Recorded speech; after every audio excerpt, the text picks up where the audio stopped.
Right. We'll call this meeting of the Conservation Commission on October 20th to order at 7:32. Looks like we have quorum, which is good. And as I didn't receive any emails, and I don't see any Val's coming in. members of the public, we will quickly dispense with the public comment agenda item. Oh, Val? Perfect, thank you. Okay. Hey, Val, Val. we've started, so grab any seat. The next item is the approval of the minutes. Is anybody going to have comments on the minutes before I make a motion to I do. accept? Okay. Hat to my name. Oh, no, how did I do that again? It's an A and not an E. Oh, sorry.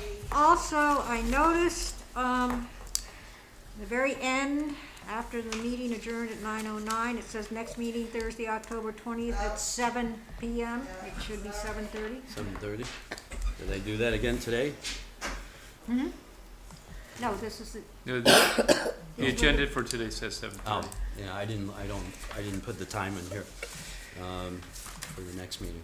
Okay. I'll fix it. So I'll make a Okay. motion that we approve the minutes amended with the spelling of Barbara Higgins-Smith's name and also noting the time of 7:30 p.m. A second. Paul, thank you. Any other comments? All in favor? Looks like all present, and therefore it passes. Thank you. Thanks for the comments, Barbara.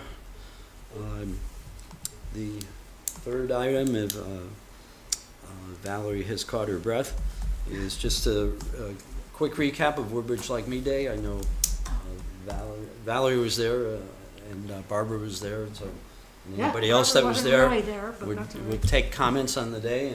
And my interest in this and having the item is just to see what worked, how it was received, and if it's worth doing events like this in the future. Yes, I definitely think that it is worth doing events like this for the future so that people can see what the Conservation Commission does. Barbara was very helpful with the table, and I believe Sharon also helped as well. Sharon was the decorating committee. Scenic. She brought all the plants and the tablecloth and this and that and everything else. I brought the items And you brought the time. and you brought the time. Yeah, and actually, I had a great time. I met a lot of different people. I don't know if that talks about my life, but I had a really great time there. Was there a good turnout? Yes, I think there was a good turnout. And we had that, I think I gave everybody that questionnaire, and that sparked a lot of conversation and humor on my part. I was having a ball with the answers. But there were a few comments that I did email to people, and one woman had stated that she was from Martha's Vineyard and that they have a particular tax, and that tax goes to purchasing open space. Ah, That nice. was- Yeah, so I put that in there. That's something that I told her that she could possibly come here and speak about it, invited her to that. And then there was another young man who spoke about purchasing some, he had said that the Conservation Committee had sold some land, but I wasn't aware of what it was, a farm or something that was near his house, so he mentioned that. But all in all, I think that everyone was glad, a lot of people talked about the trails. Mm-hmm. That was something that they knew about the trails. It wasn't one person. Quite a few people did speak about the trails and how they use them. One woman spoke about, she started using it during COVID and started going on a consistent basis. But Right. a lot of people spoke about the trails and how much they liked the trails. And yeah, Wonderful. yeah. Was the map, the large map, helpful? Yeah, some of the people looked at the map. Yes, and we did pass out the trail maps as well. Yeah. And then another woman wanted to, I think she had a school or something for young children or a daycare, and she was gonna take them on one of the trails. Oh, really? Yeah, Oh, great.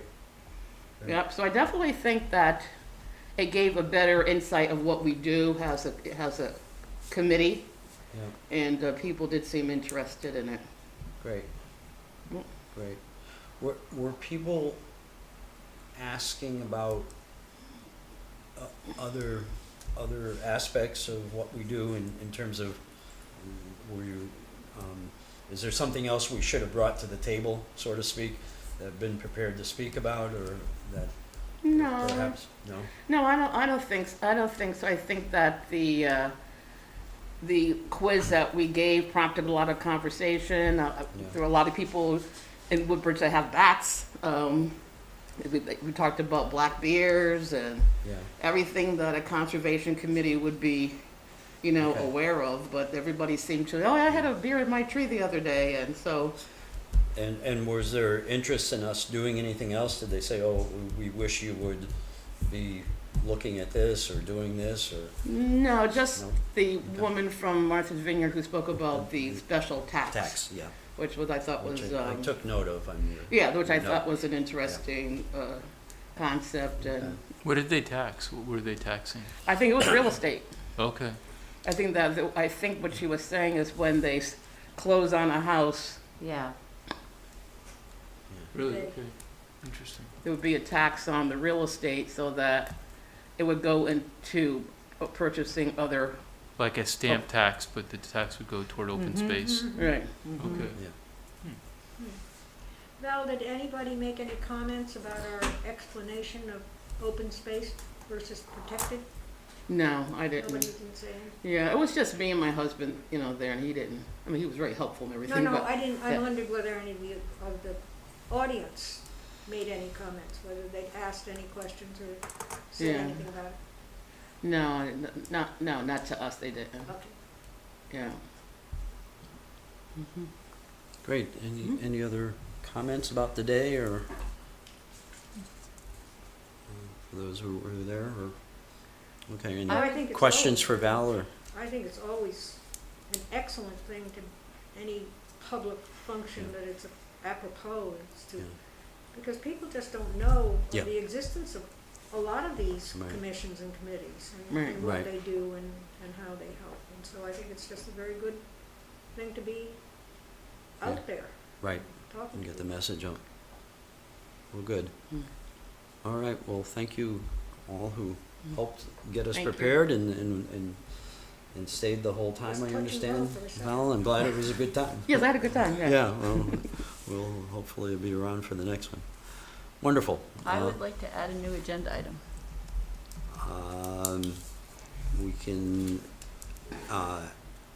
take that proposal and vote on it if it's, I think Okay. it's 50%. I think it's 2/3. 2/3, is it? Yeah, okay. And I'll I'd do like to that. go into executive session and talk about personnel. All in favor? I mean, What- does anyone want to second it? Okay. Well, yeah, I assume we don't employ any personnel. Well, officers then. Okay, all right. And I guess we can do that, so, is there a, second for the motion? I'll second the motion. Okay. Okay, any discussion on that before we, Sorry, did you hear what the motion was? Okay. Go into executive session. Yeah, Yeah. okay. okay. We have a motion on the table to go to the executive session to discuss personnel matter concerning officers. All those in favor? Looks like everyone, so the motion passes. We should do that perhaps number 5, after number 5, make sure that if possible Kate is still here. And why would we not do it now? Or would we wait? Yeah, if it, do we have to enter right into executive session? We would have to suspend and go. Well, just a preference to roll through these couple items, and then go there.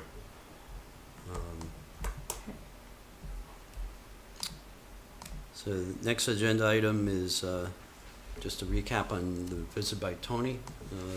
Purpose of this item is just to thinking back, or hopefully having read the minutes, just any comments on Tony's visit and what he had to say, and items that we should perhaps be following up on that we didn't note at the time. So I thought it was an interesting presentation. I plan, as soon as I have some time to do it, do some research on some grants that might be out there, understand how the grants work a little bit better. So Paul, I'd be happy to share with you. I created a Google Sheets Excel okay. of grants, so I can share that with you, and then maybe we can work on it together. Oh, great! That would So be that way perfect. you don't have Yeah. to start from scratch. And Right. then can we all see I'm it too? at happy to some help point? on that And- too. Yeah, sure. Yeah, I mean, I I'll think send it out that's, to everybody. yeah. and then, maybe we could put it as an agenda item next, at a meeting, upcoming meeting, cause I Yeah. think. Sure. Deep has an Office of Climate Change that they come out, I don't know if it's weekly or bi-weekly, but they have like a email announcement that comes out, and at the bottom of it, they highlight the current funding opportunities that are open. Okay. Really? And one of them, I think I sent a while back, but it's about, land preservation and So that was the thing on my list that as soon as I get a little time to do, I was going to call Deep. And I understand they have an office that focuses on open space or conservation, whatever. I'm not sure the exact title yeah. of it. But I understand there's an office or a group that focuses on that, so I was going to call them and ask them some questions. Yeah, it's actually, there's another group within the Office of like Climate Change too. Okay. And under the governor's GC3, Commission on Climate Change, they took some of the IRA funding that just came out recently, and they put it into two buckets. And one of them is buckets that can be used You for. mean to say ARPA, or is that something I different? don't think it's ARPA. Okay. I'm sorry, go ahead. No, that's okay. No, I'm so tired. I can't remember which one it is, but they took the dollars that came to the state and they put it into two buckets for municipal support, and one is to help municipalities plan and develop grant applications. So like Okay. resources helping municipalities actually write them. They give you staff that can help coach you through the whole process. And then for a lot of the federal funding that's out there, they ask you for a match grant. And so the other bucket of money is for towns to apply to use as a match grant for purchasing, for Wow, land that's conservation. interesting. So it sounds really good, and you can use it for anything that relates to climate Okay. change. So land Yeah. preservation is one, especially as you think about some of the areas that gets flooded Mhm. down the hill. Okay. Interesting. Okay. Yeah. Kate, I will add that while I was away and haven't caught up with my emails yet, I guess one of them came when I just got back, but I haven't processed. There were two emails telling me about lists of grants that are available that are going to be kept up to date. So I'll try to cipher through that. We can get those added to the list as well. Okay. Yeah, good subject, and we will Can have I it on just- the agenda going forward. Understand it a little more. It seems like from my perspective, like Kate has information and you have information and Yeah. you have information. And it seems like we need to figure out a way to coalesce it so we can actually make it functional for ourselves. And I'm not Well- sure how to do that, but it sounds like that would be part of our process in the next few months. Tim to- created a box folder, which is basically like if you think about a filing cabinet, Mhm. it's like a filing cabinet in the sky that we can Got all it. access. So maybe it's just Yeah. resending that out. Okay. Yeah, I don't want to drill down too deep on the process there. I think we, at one point in the past, we started to approach grants and we kind of backed off, so it's, when we get back to it, when it's on the agenda, we can go through the best process for that. I think, Would next month be a good time to put that on the agenda? probably, it could very well be, yeah.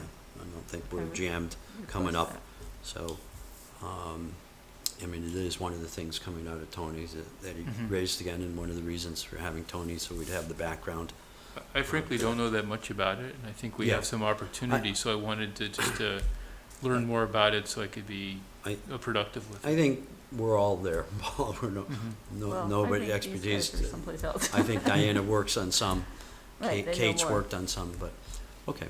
Other feedback from Tony or comments about Tony's time with us and what he shared, things that we should be, beyond grants, that, I just, the one other big one. thought that as we learn more, keeping him abreast of it and keeping him on our team would be good, because he seems to know the pulse of things really well. yes, Yeah, he just does. curious if, you know, since we have, you know, sort of those grants, we're pulling them together on that document that Kate was referencing before. Maybe it's a good time for a few of us who are interested in doing this to sit down with Tony and say, which of these look like Right. easier lifts for the town, Yeah. Right. you know?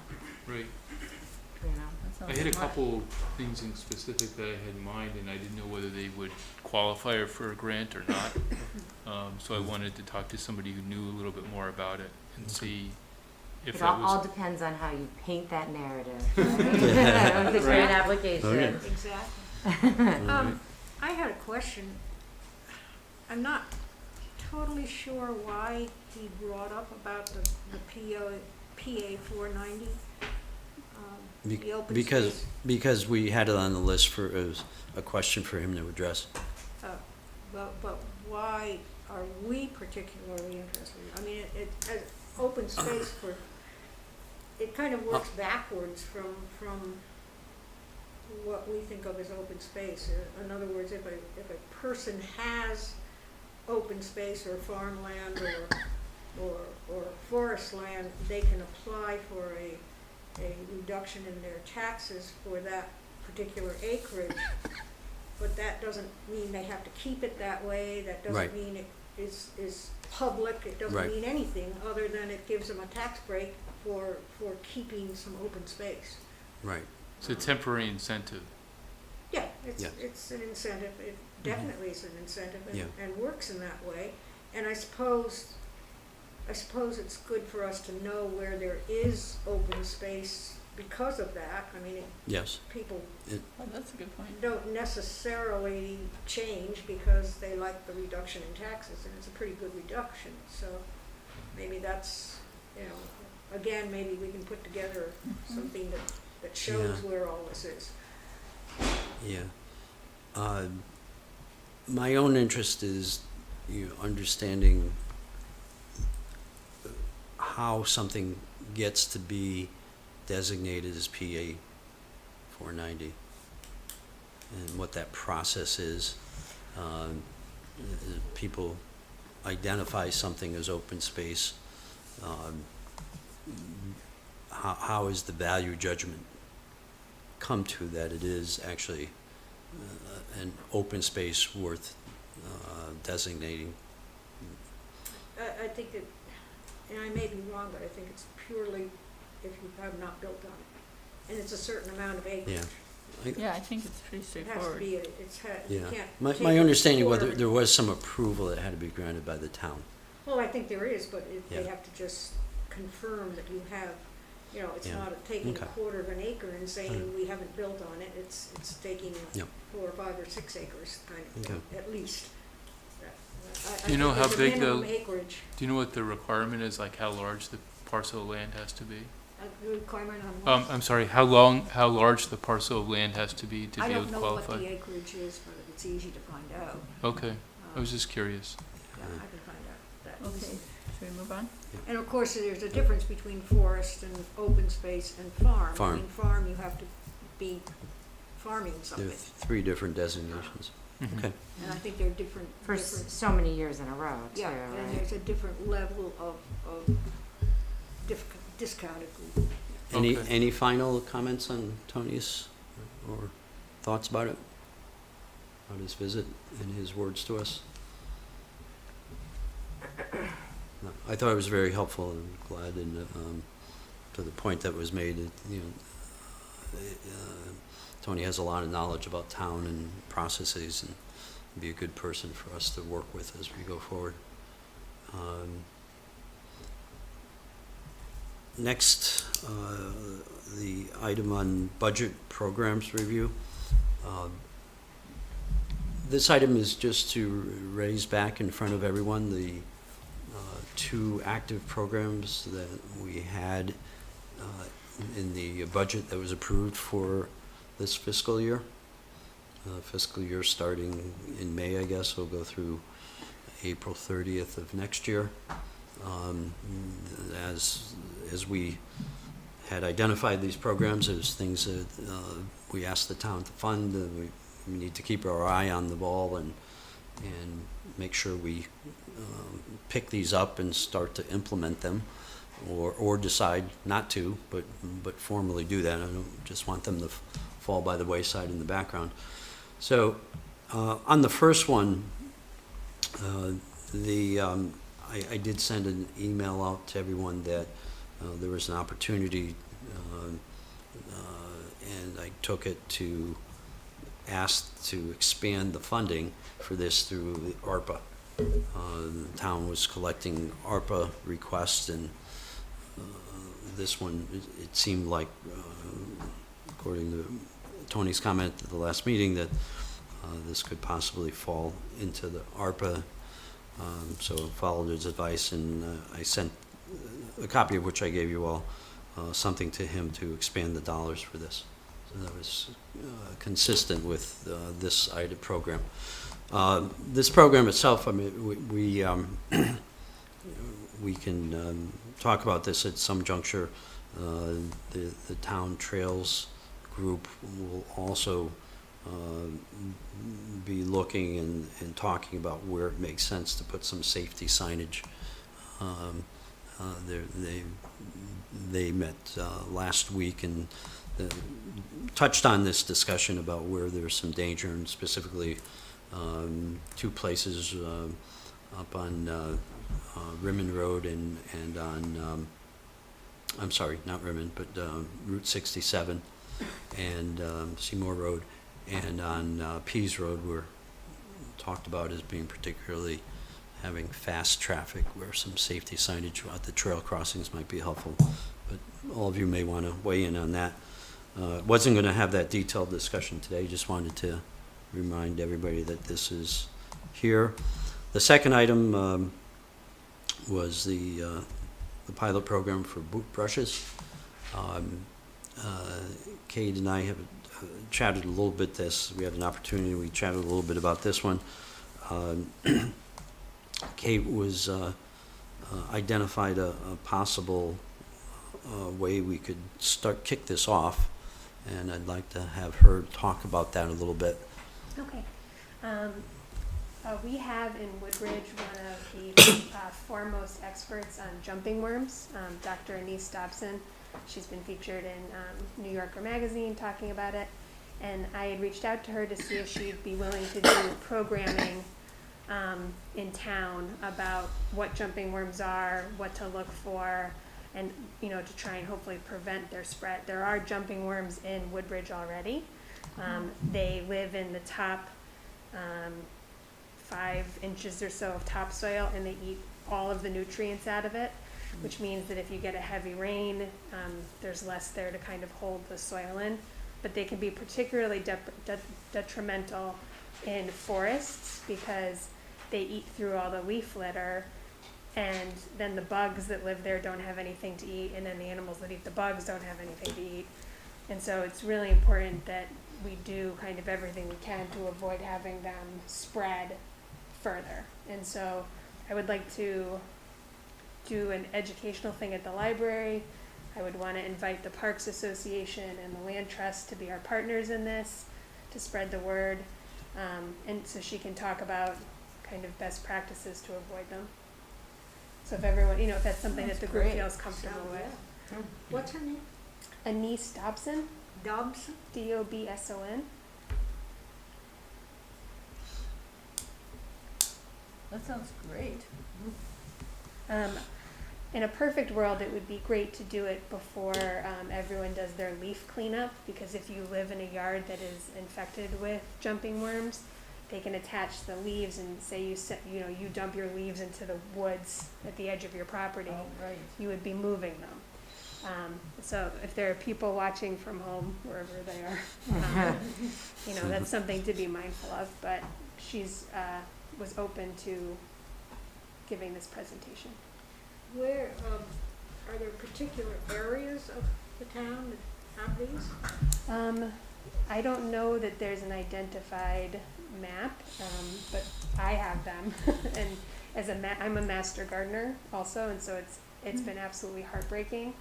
And I've had to, there's also like no cure. Like once you have them in your yard, they're in your yard. Oh, no. Wow. Yeah, they are prolific breeders.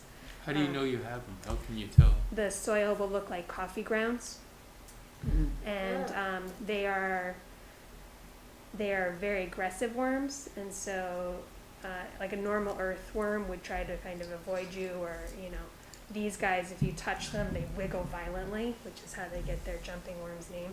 Okay. Wow. Do they survive in cold temperatures, or? They die back in the winter, but they lay little cocoons in the soil that look very similar to the dirt. They're brown, and so there's really no way once your only kind of recourse, and something that I did have some success with, was in this time of year and a little bit earlier, collecting as many of the mature adults as possible and killing them, so that way they couldn't lay more. Wow. Yeah. Cautionary The tale. boot brushes tie into that, because we're very mindful, like if I don't take my gardening shoes out of our yard, but if someone, is doing yard work and they have them and they don't know that, and they go into our forested trail areas, they could have a cocoon on the bottom of their shoe and inadvertently spread it into our woodland areas. Well, especially as you have, landscaping companies coming around the town doing work and, lawn, fall cleanup, and then, Right, a nice say, place. getting rid of the brush, absolutely. I So don't they think have no natural predator, or? No, so like I've tried everything, like including feeding them to my own chickens. My chickens don't like them. I was like, guys, you're gonna have so many worms. I think I'm assuming some birds will eat them, but I can't speak to their palate taste. But no, I don't think there's. When I had done some initial research, there was like another type of worm that did like them, but that one also was kind of invasive. And then another little like fun thing is, no earthworms are native to the United States. Those came over. We had no worm population prior Oh, really? to colonization. So Wow. yeah, That is interesting. Where did these jumping worms come from? I think they believe they are from the Asia area. I'm amazed they're not just totally taken over. They might have, and we just might not. Our residents might not be educated enough to kind of know what they look like. Yeah, I mean, just, even just looking at the picture of them online, from her page, looks like an earthworm. Yeah, It does, yeah. So they're shinier, and they're the little banded part by their head is positioned differently than an earthworm. But the big tell is if you touch them at all, They jump. they yeah. jump. Well, they So- wiggle. Sounds like there's interest. Kate, do you have a sense of what a good time frame would well, be to do this? I would This is an like- evening I presentation? think it would be an evening presentation or a weekend presentation at the library. And what I would like to do is, and I'll put this on my own to-do list, I'll send out one of those, the meeting selection times, because I would like it to be something that works for most of us. Yeah. And obviously, if we're going to engage our land partners, I want to make sure that their leadership are available as well. Okay. So there's a little And- bit of work to do before we select a date. That's the long way of saying that. Okay. Just in terms of time frame at the library, I assume the library closes at 8. Is Yeah, that? but it doesn't have to. I mean, it closes, but programs go on later. Programs can go on later? Okay, good. That's Good to know. I don't priority. know, Kate, when you have in mind, but an after dinner, I guess, that gives us a little flexibility. Or something on the weekend, or, Yeah, you know, it Not- doesn't have not to on be a, Sundays. yeah. I mean, the library Yeah. has to be open to begin with, as it Yeah. were. it's open on Saturdays. It's open on 10. Sundays. I like partnering the Land Trust and the Park Association. Also, just, we might want to partner on this, give us a chance to partner with another commission, the Agricultural Commission, because this is a threat to farms in town. And I think It's a good idea. they would, could be helpful to us in spreading the word among that community, maybe have a different perspective. You can also tell Massaro Farm people too. Yeah, I'm hoping the Agriculture Commission would be hooked in with them specifically, but, so,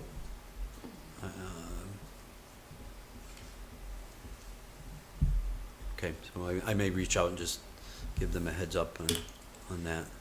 Okay. And get your name, Kate, if you're gonna include kind of the leadership of those organizations on survey, so I can get your name on that. Okay. Are we talking about the next 30 days, 60 days? What time frame are we talking? Where are we now? We're in the middle of October. Yeah. We're getting to the end of the year. I'd like to talk to Dr. Dobson and see what her availability is, and maybe it's something that we plan for the spring as people are doing their garden Yeah. cleanup and setup. Oh, So I mean, I think it's important information to get out there, but I would rather us do it well than fast. okay.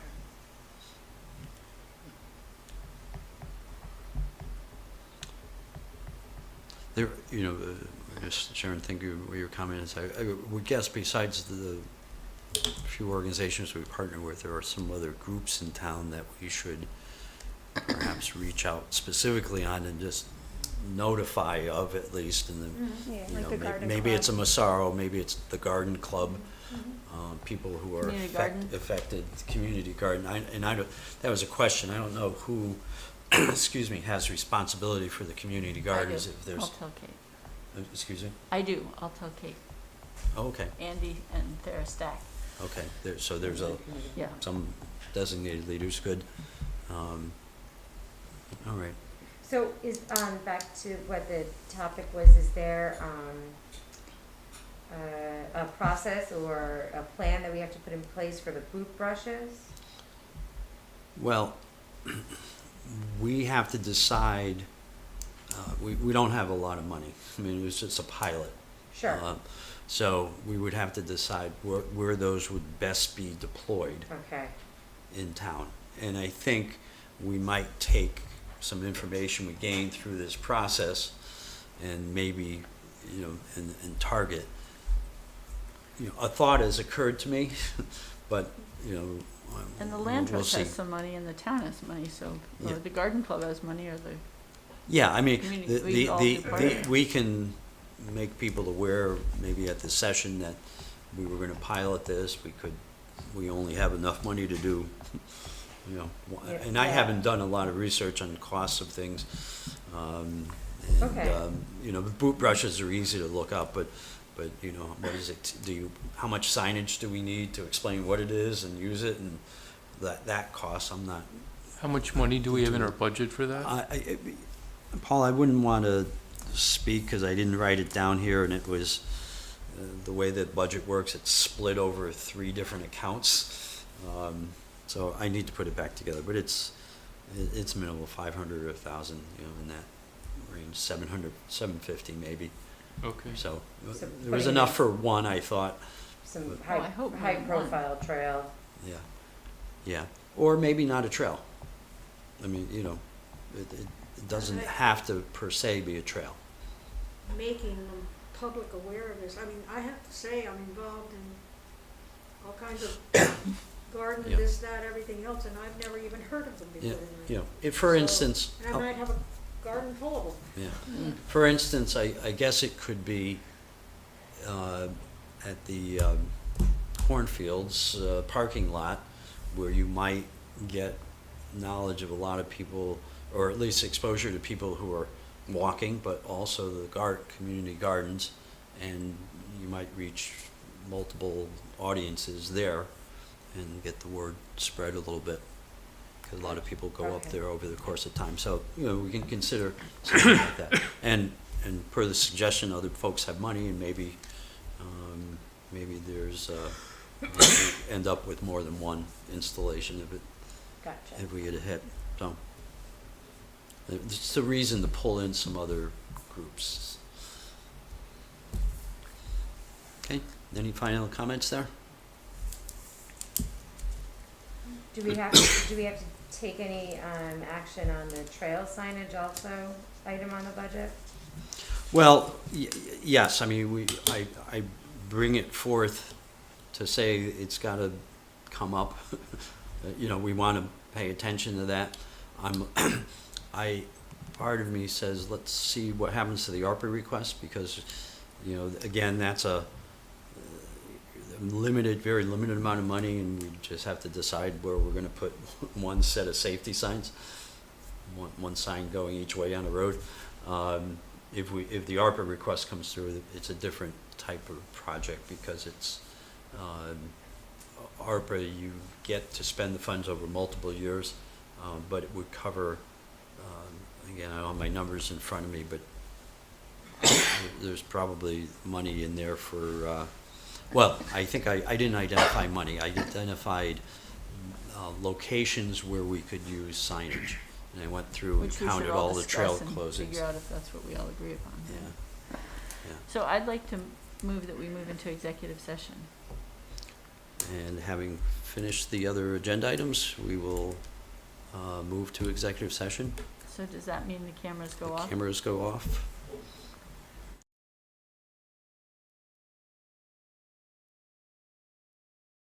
And no decisions were Required. taken, no actions or decision. Okay, Paul. Okay, so we've been doing some research. First thing, we started off with doing some benchmarking on what other communities have with regard to tree ordinances. And I thought maybe I'd just kind of visually show you what we've come across and kind of our thoughts. We still have a lot more work to do on it. We're just at this point looking at some other communities, and we sent around the information we've been able to dig up by talking to Westport and Greenwich so far. So anyway, I'll give you kind of a brief overview of what we've shared, what we've learned so far. So Westport, as everybody knows, has a draft ordinance for trees, and it was good to understand kind of the things that they had considered in putting together the ordinance that they haven't voted yet or enacted yet. But so on a typical acre-and-a-half lot in Woodbridge, and this is, we're kind of relating this to Woodbridge from what Westport's doing. What the Westport regulation includes is they have an ordinance, or not an ordinance, but a proposed ordinance that relates to the boundary area of the lot, and their boundary area is, their buffer, as they call it, their buffer zone, is 25 feet. So that's actually similar to Woodbridge, where 25 feet from the property line, you can't build a structure other than like say a small accessory structure or something. But so the regulations are affect 25 feet. When they were talking about, and that would restrict what people could do in this boundary area. And the idea was, and we haven't fleshed this out entirely, but we're looking at this to possibly be for new construction and also existing construction. So it would have kind of two different levels. If it was a new construction, a new lot, there'd be certain requirements. If it was an existing lot, the requirements would be somewhat different. But both new lots and existing lots would have this boundary area. At least this is what we've seen in other towns that have seemed to work. The other thing that they decided not to include in the regulation, which seems to maybe something that would make sense, is they considered if it was a new lot, and this would only apply to new lots, if somebody was gonna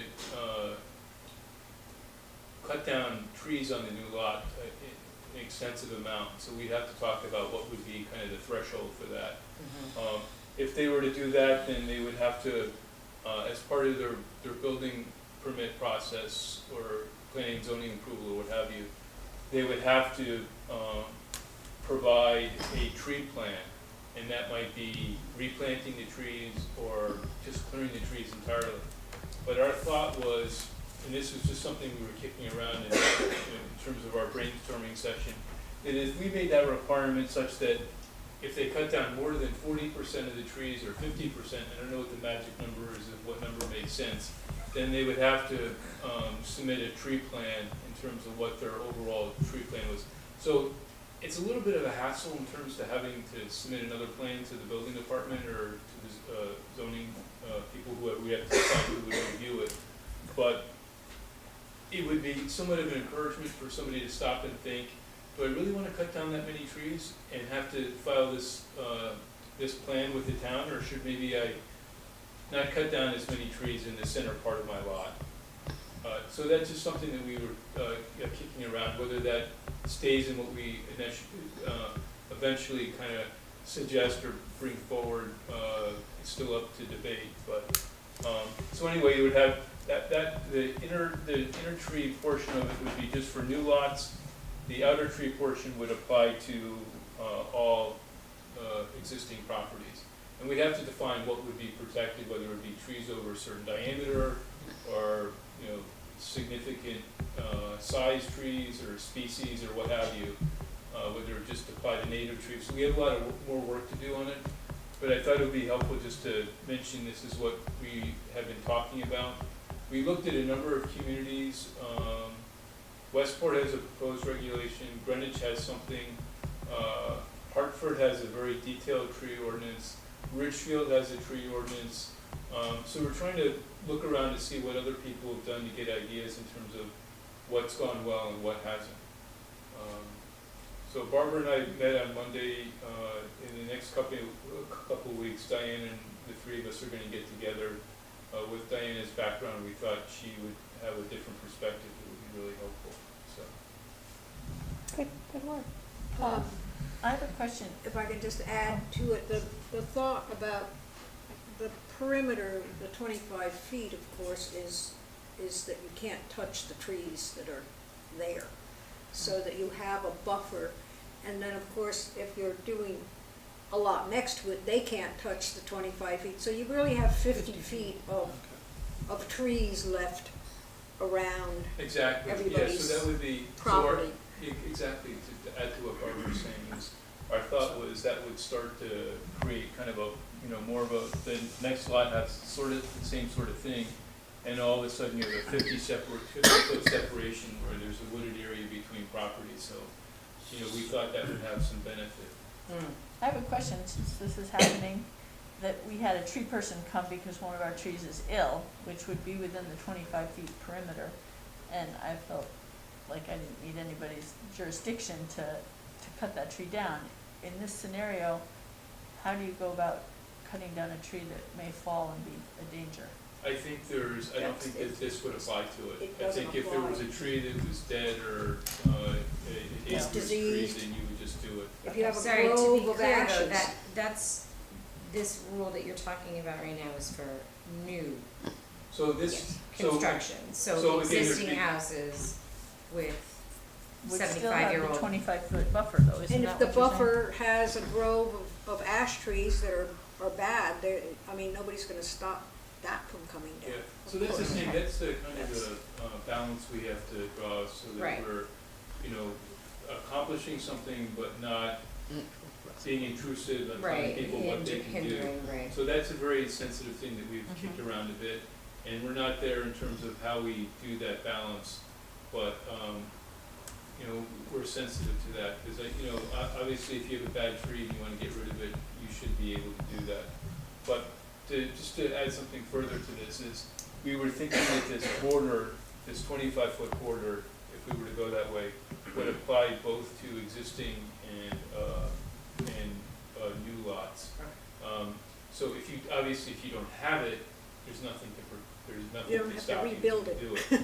But, you know, if you're building a new lot, if it already exists, then I guess it would apply. But again, we're very early in the discussion, and we're really kind of in the brainstorming phase, and also the phase of just benchmarking what other communities have done so far.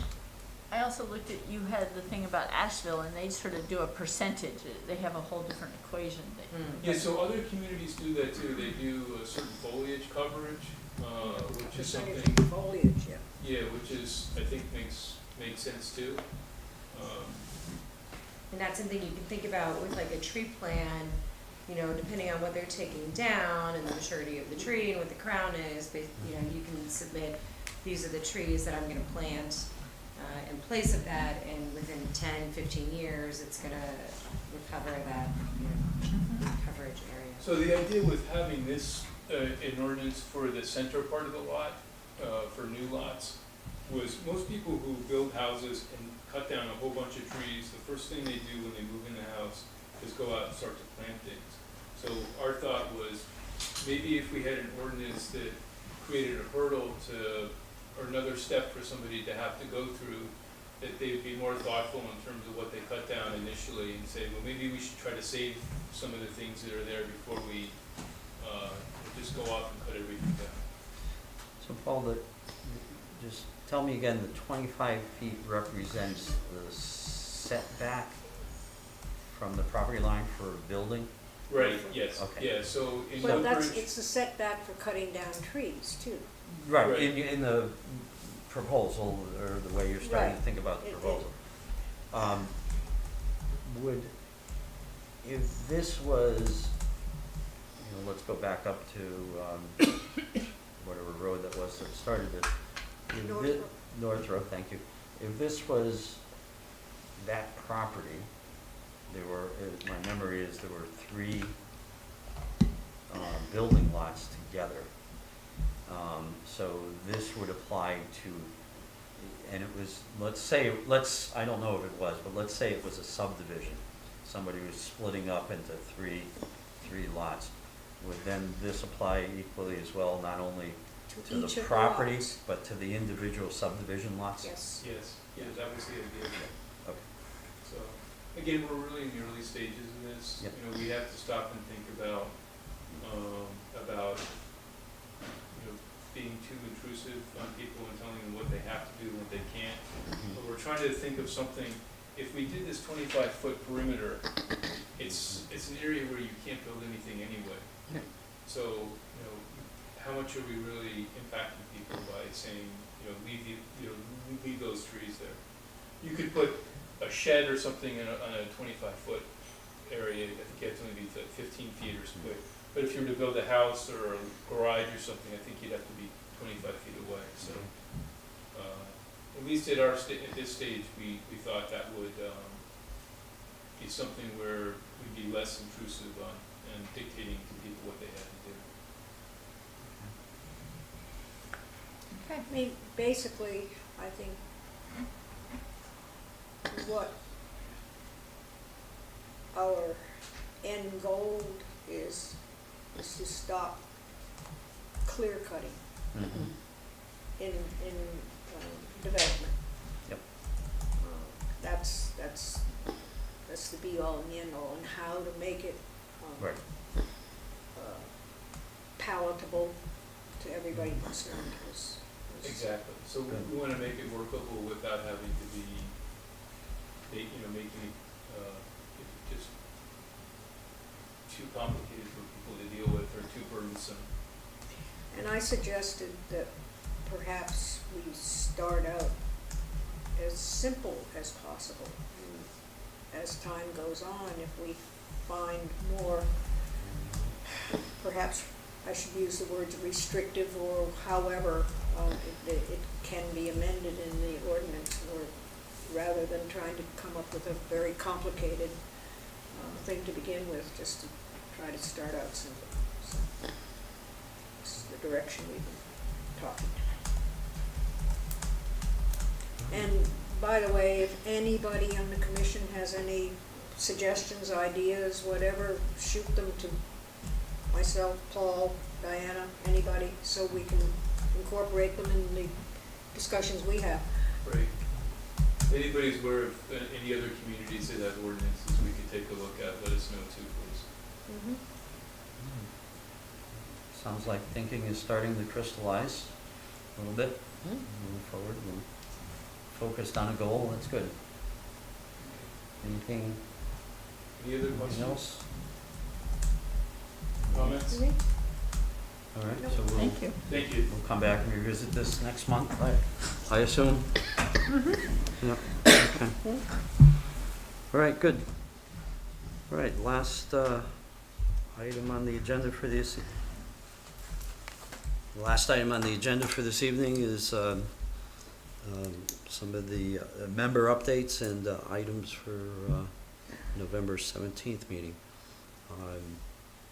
I will just make a couple comments on a couple of the items that are listed as things we've talked about in the past.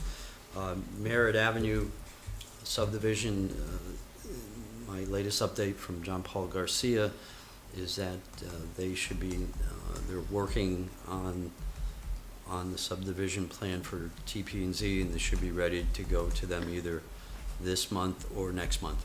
So that will become active again and move along. Is his plan going to include our request for, is he going to take into account our request for the open space?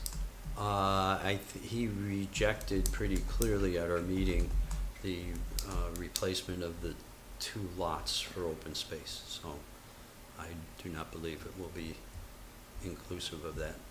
Okay. On 356 Rimmond Road, I have laid the plan as we reviewed it a few meetings ago on the guest speaker table. If you'd like to go up and refresh your memories of it, but if you recall, there was my evaluation was a generous offering of open space, but we did see that at the back side of the lot, the parcel itself being subdivided is bordered on one side by town property and on the other side by land trust property, and we had identified that it would be good to have a way to transverse the property from the land trust to the town property to support a trail that we've identified in the extension of the greenway. So I had conveyed that to Mr. Abimichow, who was the civil engineer surveyor for that subdivision. He unfortunately has been out ill. I did get a call from his associate and discussed the matter with him. He was aware of it. He was following up with me. And the owner of the property wanted to maintain ownership of the back end of the property in case he had an opportunity at some point in the future. This is not something that's in the offing now, but to acquire the land behind his property. He just wanted to have continuity. So what we suggest and what they have now offered is to grant a 20-foot easement across the back of the property. It is mostly wetlands back there, but he has told me that you could, along the stone wall that forms the border, you could walk along the stone wall in terms of transversing the property. And so that is, they would change the plans to include that easement.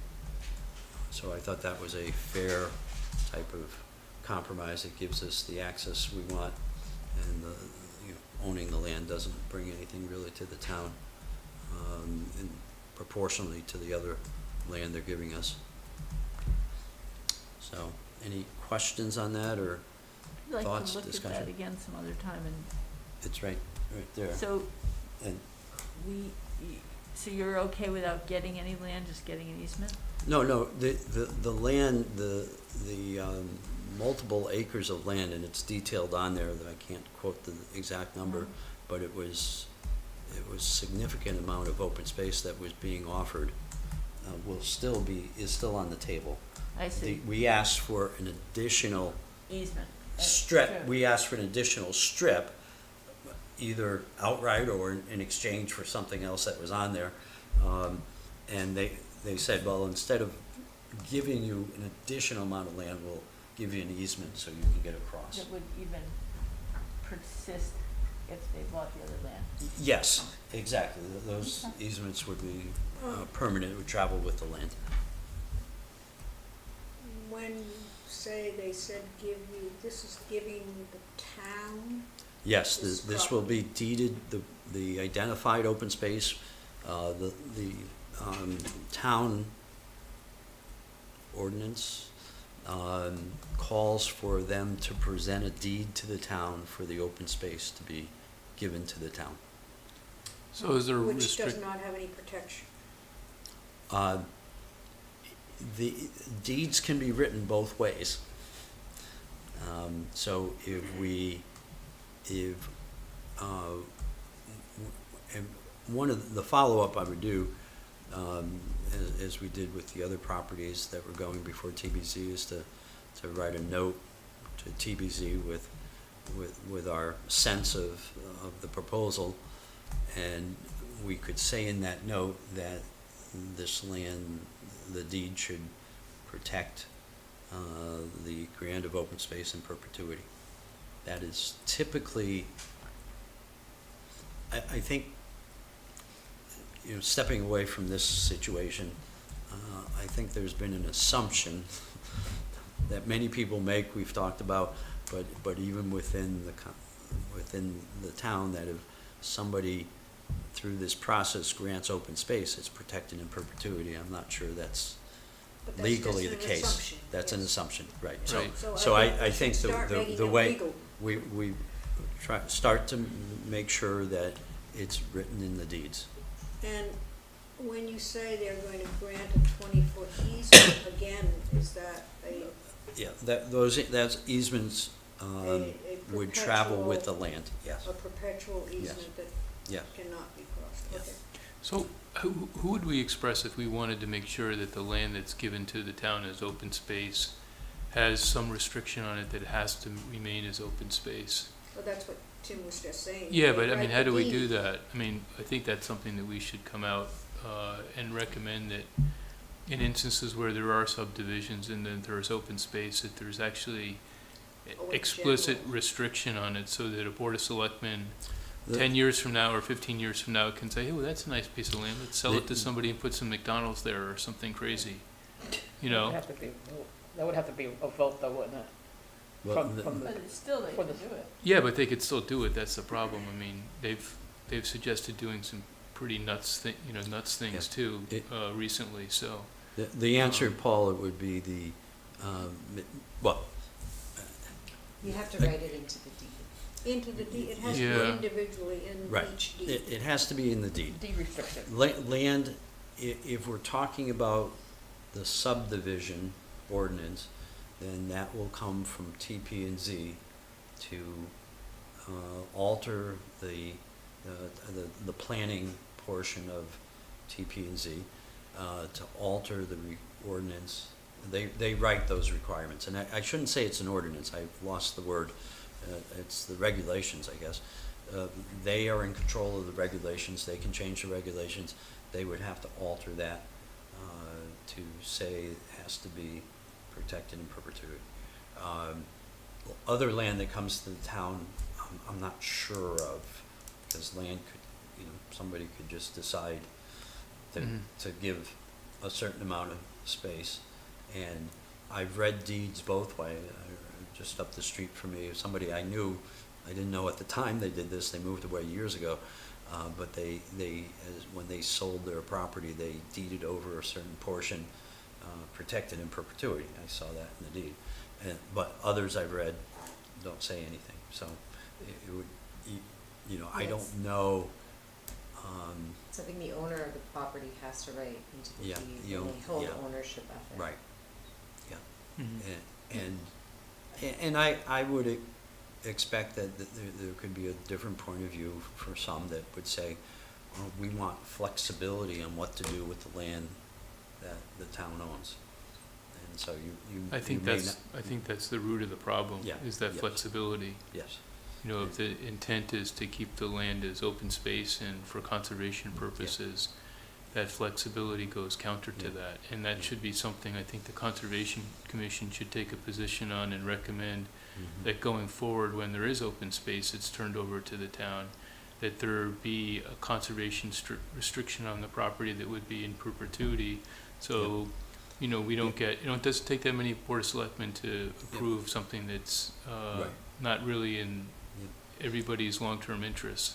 Right. So, And we should protect ourselves from ourselves. yeah, I would like to get the zoning on board first, Mhm. as they act, you know, Yeah, sure, we operate have as a to get the separate land commission. first, right, right. And so that might be the easier step, so I will, I contact the, TPZ chair, and, Is it that you wanna get talk, the discuss with the zoning board on first before we make recommendations about, ordinances, or just in general about recommendations for property that is given to the town for the I- purpose of open space? I think we're seeing that subdivisions are coming up now. Mhm. There've been a small uptick in that. I don't think anybody is, I think it's infrequent that people just give land. I think if we take the step first that we get TPZ on board, who holds weight in the town, then it will give us a little more credibility if we write a general recommendation to the Board of Selectmen. And I think you start to, you know, if you just write a note and say recommend to the Board of Selectmen, they know, you know, who's championing that within the Board of Selectmen. So I think we need to figure out how do you get that championed. And I think having been addressed it within TPZ, we can address, it will better prepare us to address it in a general sense with the Board of Selectmen for any other lands that are acquired as open space. And most of them have come in through the TPZ. I think that's something that we should make as a priority. As you said, there's a number of potential subdivisions coming up. And Mhm. we are gonna get some open Mhm. space from these subdivisions. So Mhm. we should be thoughtful in terms of not identifying what land we want, or suggesting what land we would recommend be part of the plan, and then moving on and seeing 10 or 15 years down the road that somebody does something that was totally against the intent Yep. of conserving the Yep. property to start with. Yep. And as we know, things have happened in town the last few years where people have done things that were not in the intent of what things started out originally for. Yeah. So I think this is the time to act once we Yep. get the land, to say, Mhm. protect it now, and then we don't have to worry Right, about don't it. worry about it. I got it. So do you It feel like this is, is something that we should be acting on or starting to develop offline before our next meeting? So that we have I think it something- would be helpful, yeah. I mean, I think it's, at some point, very near term, in the next few months, we're gonna get this land is gonna be deeded over to the town. Yeah. And I, we don't wanna move on and forget about it. yeah. I have a question. Is this the grantor and private citizen? We were talking about situations where a private citizen is giving either through regulation or through just free will land to the town. I mean, perhaps the, The Can you- grantor can, we can talk, Yeah, if we know, the grantor can, if we know about it, yeah, we can the dialogue with that person giving the land to put in the deed, Right. protected in perpetuity. It just, we may not know about it. I mean, the subdivisions, I think we will know about it. Right. But it still doesn't mean it'll get in the deed, so we need to pursue Maybe that. one suggestion is, and I don't know the right way to do this, but one suggestion is maybe we'd cooperate with the land trust, and so when somebody does transfer a piece of property to the town as open space, the land trust is then involved in it and has the conservation easement on the property, so the town owns it, but there's a third party that owns the conservation easement on it that can't revoke, that wouldn't likely revoke Right. it. That is been done That's in the past. the way it's been treated And several and times. and it's completely, as you would expect, up to the person who's giving the land, whether they want to use that method or just a simple give it to the town, but protect, put in language that protects it. Okay, That is, that, and it, different people have apparently different thoughts about having the land trust. which is the best way to do it. Yeah, right? And the I- best way to do it. And I think more to our concern is the subdivision land that quote unquote the town gets, because every subdivision presumably has to give 10% at a minimum of their land to the town. And that, the organizations like the Land Trust, et cetera, don't usually get involved with it. It's usually smaller pieces that are given, Mhm. but they can be no less important. So, I think that's where we really would like to see, if I'm reading this all correctly, that we would like to pursue seeing that those pieces, those 10% of all these these subdivisions, get protected in perpetuity, because I don't think the land trust even looks at them most of the time. They don't have anything to do with them particularly. Larger pieces they know about usually, if they're gonna be given to the town, but, Right. I mean, am I wrong, and this is what we would like to make sure, happens, that the deeds read in a way that protects these Yeah. gifts. Right, if Yeah. it's not the These deed, forced whatever, Whatever something that would be mechanism. irrevocable. Yeah, right. Yeah, I think we have good, strong consensus on that. I have a question into the chair of the TPZ. I wrote him an email. I'll make sure this gets covered when I chat with him, see if there's. Can you send that on to us? That's the type of thing that I think if we all saw, that would be helpful also. Alls I sent over was that I'd like to have a short conversation with him. And I had a couple of questions for him. But that's the kind of questions that it would be good we know we're interested in, so that we all stay abreast of the whole thing. Okay. The nature of the question is thinking about the plan of conservation and development, when that's gonna start up, logistical type of Okay. things. So, I mean, those are things that come out in the wash when Who sets the time comes. timeline for that? Do we set the timeline for the plan of conservation and The development? TP&Z is responsible for that, Oh, they are, okay. yes. But I may have misspoken in a meeting. I think I confused. I think it was last issued in 2015, which means it's due in 2025, but I believe the work was done in 2024. So there's probably still some time before that gets underway.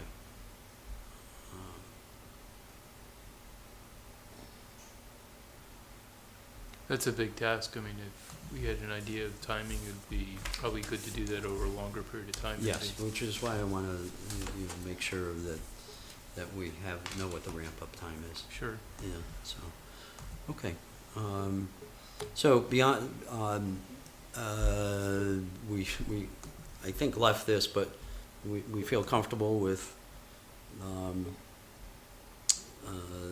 that the easement will address our remaining concern on the 356 Rimmon, and I'll drop TPZ a note that we think, you know, it complies with Provided the that- spirit, complies with the spirit of the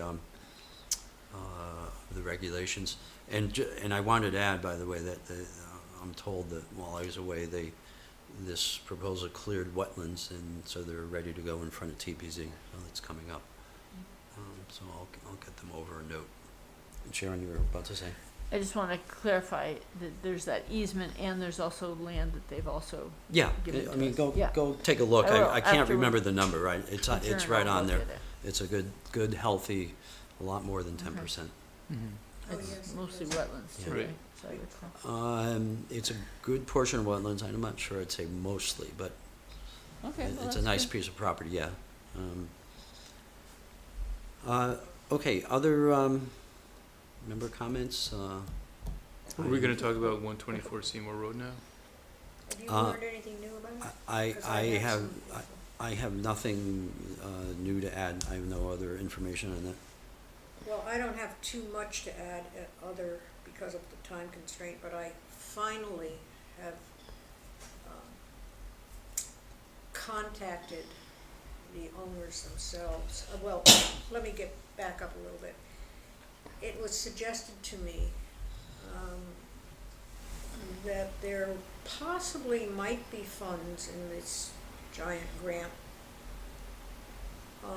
recreation-wise, for helping to acquire easements on that property, since nobody seems to be able to find the easements. Things that my friend sent to me, one, I don't have any idea what it is at all. It's something that includes Eric Demander and I can't even remember who it was, but it was totally incongruous as to what it was. And the other was simply the statement or the certificate of open space for the taxes. Mm. So it's nothing to do with easements. Mhm.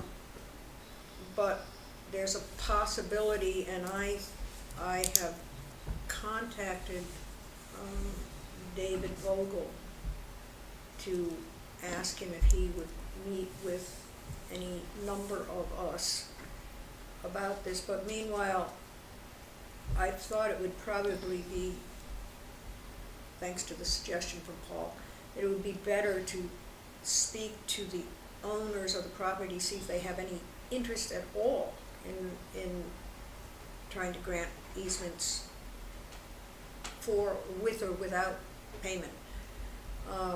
And I have contacted them. I have not heard back from them, but it was only in the last day that I had contacted them. That's only the last day I finally got their personal telephone number. And of Okay. course, I've represented the fact that I am a good friend or grew up with one of the principal parties, so Right.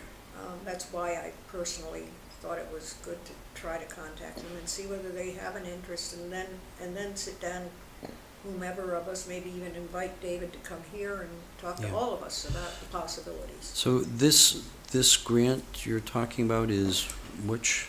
Just The ARPA? The Is it The ARPA? ARPA grant, yeah. And you think it was held out to you by someone that you could use That the knows dollars for pretty- easements? Mm-hmm. It could be used for recreational purposes, and the idea was that Yeah. maybe a conservation. There were enough funds that would be able to possibly the combination of a few Yeah. different Okay, yeah. entities to get enough money to not buy all the property, certainly, and probably not even do what would be the best thing is to separate out the house and a piece of land and buy all the rest of it. I doubt if it's enough for that even, but it might be. Who knows? It's worth talking, I think, to them about it. So I will certainly let everybody know if I do hear from them one way or the other, and then we can decide how we want to proceed with them. Right. We were thinking of different options, maybe perhaps. They, I feel strongly will not they themselves will not come and talk to us. It'll take Yeah. a couple of people talking to them and then enlarging on it. We thought that it might even help them market the property that they want to sell if they didn't have to get as much money for it, if they were able to Yeah, get some money have a for a different- conservation easement, and they could, you Different know, source of income for it, yeah. yeah, that would essentially get Yep. to the number that they need to get to, but Right. it would be coming from selling the land to somebody, but also having a conservation easement on the portion that we wanted to protect too. But they're trying to sell it at a profit. They don't owe what they listed Right. it for. Yeah. Right, Yeah, right, so they're I trying to think we get have to get their A thoughts pretty in. good profit on it, Yeah. as Yeah. far as what they owe on it, Yeah. yes, yes. Mhm. Other member comments?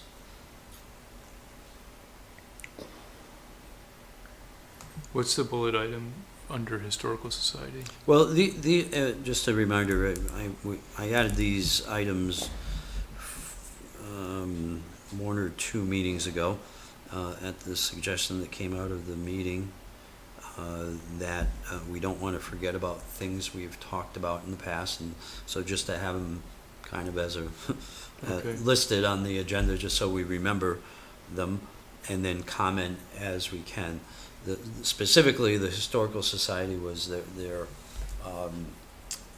within our Greenway plan, we talked about hooking up with the Historical Society to identify historical places of interest so that we could incorporate those into the Greenway plan and note them as we talk about each section and what's there, and then hopefully engage the Historical Society in preparing materials that would back up the very brief comment that in a vision, people as they go along the trails could possibly access from their phone to read a more detailed description of what that is in Sure. the background, QR code or some such thing, you know, Mhm. to be And I determined. believe at the last meeting I said that we needed to wait And- pretty much until the first of the year because we are Right. so swamped Yeah. with things at this point. Thank you. Okay. I left that out, Barbara. I meant to say that Mhm. we had deferred. So that'll sit there for a little I bit. think at some point we should start putting the expansion of Greenway on the agenda again, and maybe even taking a few sections and focusing on what those expansions will look like. Well, I guess I'm a little surprised. We've gone through the expansions.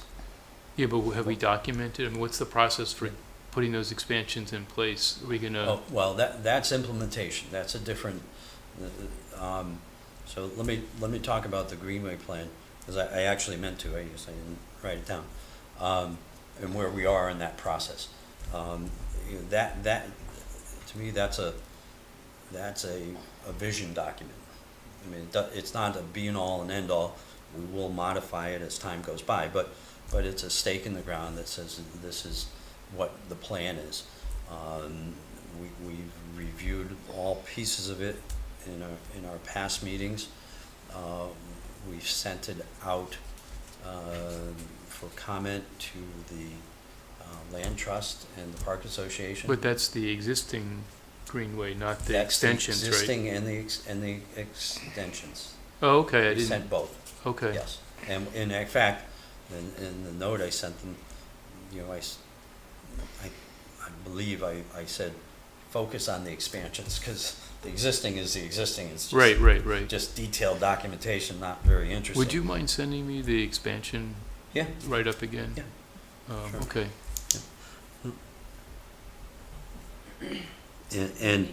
And my hope was, Interesting and read. It's a good read. Yeah. this is what I meant to comment on it.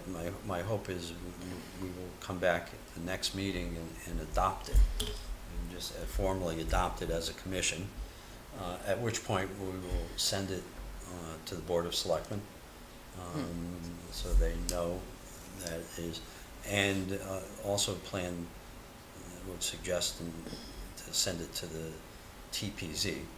What about the state? When do we send it to the state for the Well- recognition of it? Well, the Greenway's already Established. established, so it's recognized. I'm referring to the expansions.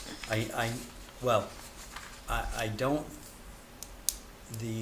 what was recognized by the state are things that exist. So, those are a plan. I need to, and I have on my mental list to call back the woman at the state who does this and ask her that type of question. Okay. Saying, you know, we're gonna be implementing it over the next years, and when would you like to re-recognize it? I mean, how does that work? I have to, I would suggest that it would be good to complete something.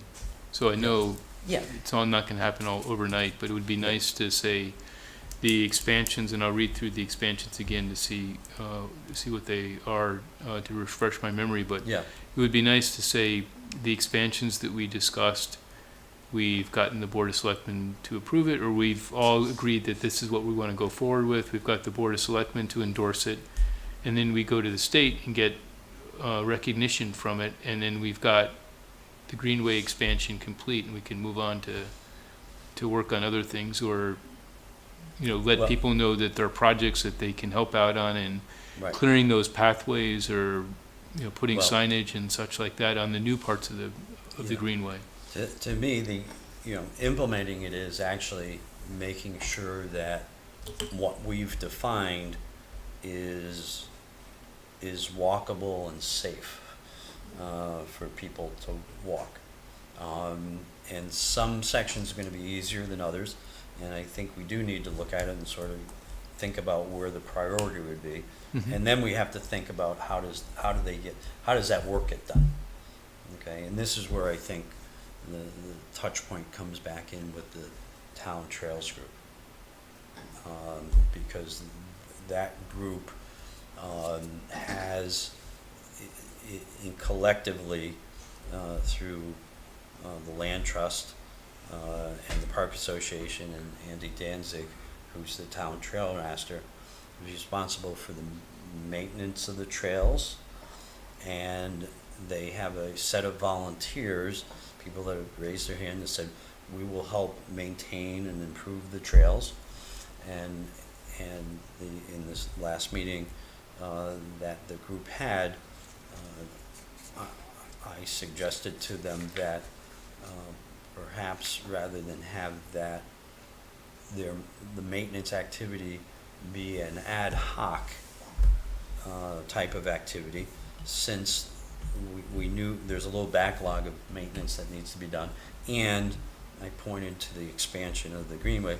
I said there are going to be some work coming up to make this a reality, that we have a regularly scheduled once a month, some 90 minutes, 2 hours slated, second Sunday of the month is what they came out with, just so that everybody would know it's on the schedule, and then there's a regular group that meets, not the same people every month, but people will know that if they want to come out and work, they'll be tasked, they'll send out a notification, and that's maybe a way we can start to get some of the I think that's a good idea, implementation. but I think we Yeah. ought to, adopt the plan, and Which is what I wanted to do next month. Good, okay, excellent. Yeah, And then over time, we can, work with the people that would help clear the trails Yeah. and blaze them and put signs up and such. And that's obviously our part of adopting it, or recommending it, and then having it adopted by, yeah, or endorsed by the Board of Selectmen and then adopted by the state as our new official trail system, would be the first step before people would go out and start to blaze the trails and clear them and put signage up for them. But the first step would be to get that agreed to in terms of what the new expansions would be, and move forward with that. Because obviously our part is a mental exercise, the rest of it is a physical exercise to yeah. actually clear the Right. paths, right. which frankly is probably a lot more work, but, Yeah. You And, also have acquisition here, involved here. well, too. yeah, there's some land or Which easements can involved. get very So- difficult. Well, Sure. acquisition, however you do Yeah. it, through easement or Right. through actual. Access rights acquisition, yeah, if you will. So, yeah, and so I would love this group to be able to give input to that hands-on group, Mhm. physical, sort of the priorities, you know, I think we Sure. can look at, you know, weighing the pros and cons of, you know, where we can make a quick hit, you know, to get something in place, and then use that as good press about, Right. you know, what's available, so on and so forth. And so, Okay. so I think that is kind of lays out where I think we need to. Well, my preference would be to, let's work and get the expansions agreed to, get the Board of Selectmen to endorse it, get the state to Yeah. approve it, and then we can go on to phase two where it's the implementation. If there's property that needs to be acquired or easements obtained, or existing property that needs to have the trails blazed, that we can start to get that work done too. Yeah, yeah,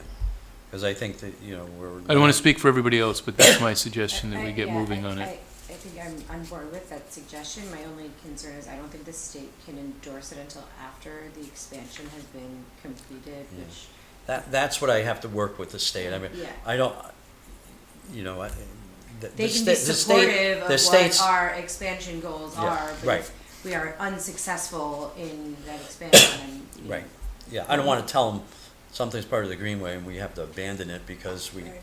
we don't get, we don't whatever end up reason. getting the parcel So, or so, something, right, that- so. that- I have to figure You out know the what difference. bothers me in this whole situation, Yeah, and maybe it's just my mind can't wrap itself around it.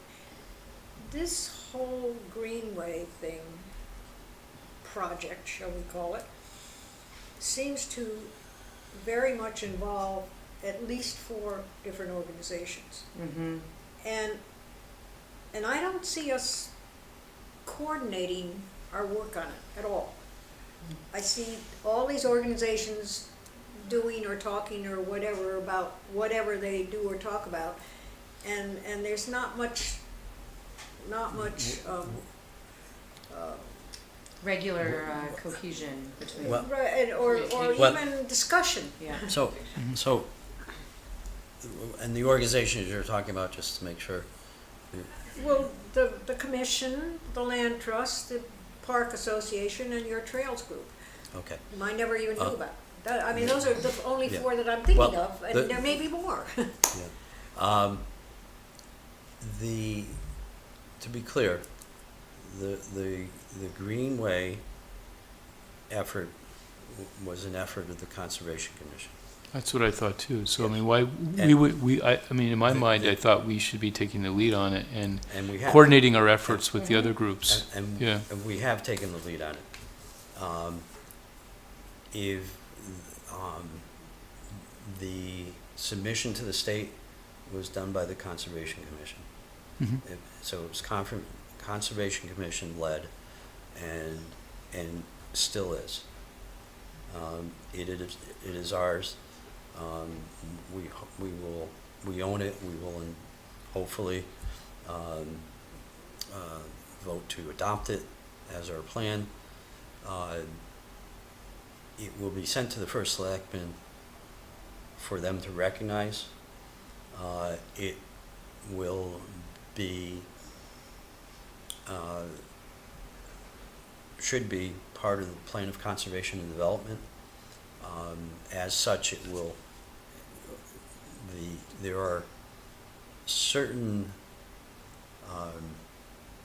references to something being in the plan of conservation and development that help with preservation and rights. So it's in our interest to make sure that the parcels that we're interested in are identified and get into that plan. The other 2 organizations, the Land Trust and the Park Association, are important to the Greenway because they hold a number of parcels, and they hold the easements to other parcels. And so the implementation of that greenway can't happen, and the maintenance of the greenway happens in cooperation and collaboration with them. If you recall the map, when the mapping was done, the map says it lists all three organizations at the top. In recognition of their past involvement and continued involvement in the operation of the greenway, I wanted to send it over to them for comment, because they have a perspective and they may be able to offer something to us as we do it, but it belongs to us. And it's our Okay. responsibility to continue that. So, that's the way I look at it, Barb. And so, do we want to collaborate with them? Yes. Does it? It's a, and in general, I think it's been a collaboration in the past. It seems I wasn't there, and so I think should be So continued. none of the other groups actually are ever involved in, I'll use the word developing, but I don't mean it physically, the trails. You don't mean it physically. So It's the Conservation Commission's concept yes, to create a greenway. yes. The other people, their concept is to save and preserve land without a sense of creating a connected greenway, is my understanding. That's well said, Barb. Sharon. Excuse me. If you could repeat that, I didn't hear it entirely. It's our concept, the conservation's concept is to create a greenway where there's continuity. The other organizations are very involved in protecting land, but they aren't heralding or involved in the connection of all that land together.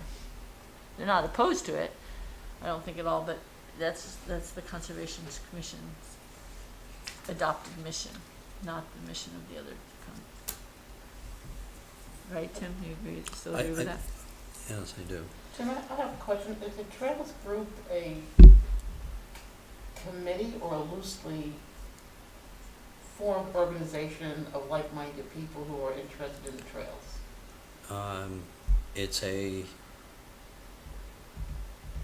It's not a formal committee or commission of the town. It wasn't created formally by the town, but it was initially folks were brought together by the assistant administrative officer of the town to make sure that there was not confusion and there was clarity about who maintained which trails in town, because there were apparently some issues with maintenance and When was that, when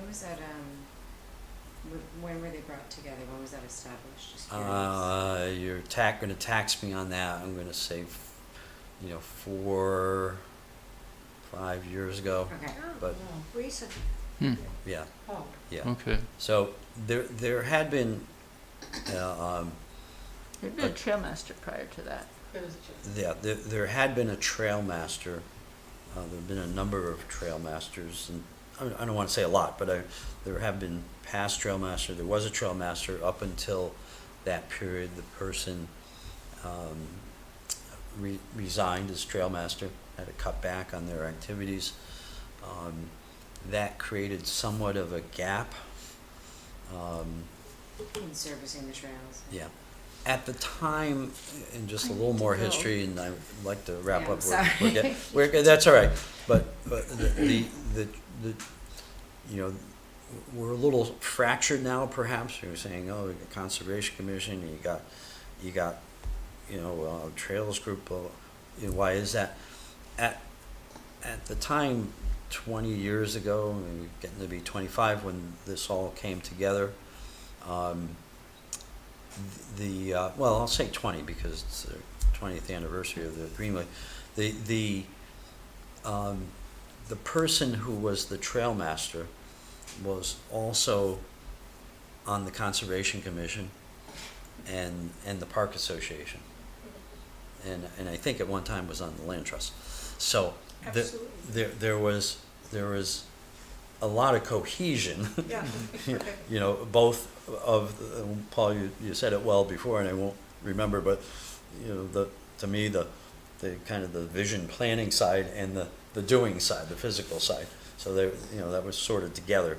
Now it's separated, you know, and so we're seeing some of this maybe fracture that we're seeing between the groups. Sure. Can All right. I call to adjourn this meeting? So just, can I ask just Yeah. one comment? So the agenda for next week, or our next meeting, I should say. Yep. It'd be good to have the trail expansion on it so we can just progress that, I would suggest. In the trail expansion, in what sense? About what part Well, of it? I'll read through it, but I'd like to start to continue to make progress on it. You so- want to start to prioritize type? Okay. Yep.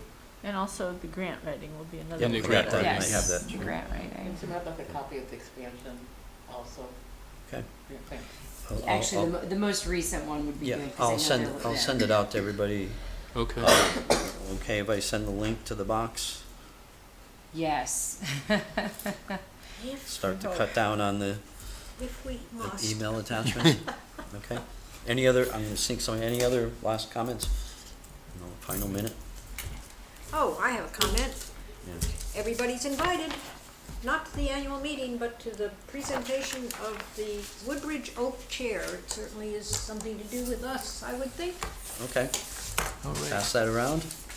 Oops, Sure. there's not too I many don't have a copies. lot of them, but Okay, Is that on November 4th, you said? that's the Okay. November 4th, yes. I have one already. okay. Great, Okay, thank you. Anybody? adjourn the meeting. Okay, we'll have a motion on the floor to adjourn. Absolutely, Is make a there- motion to adjourn the meeting at 9:31. I second it. Second. Second. I second it.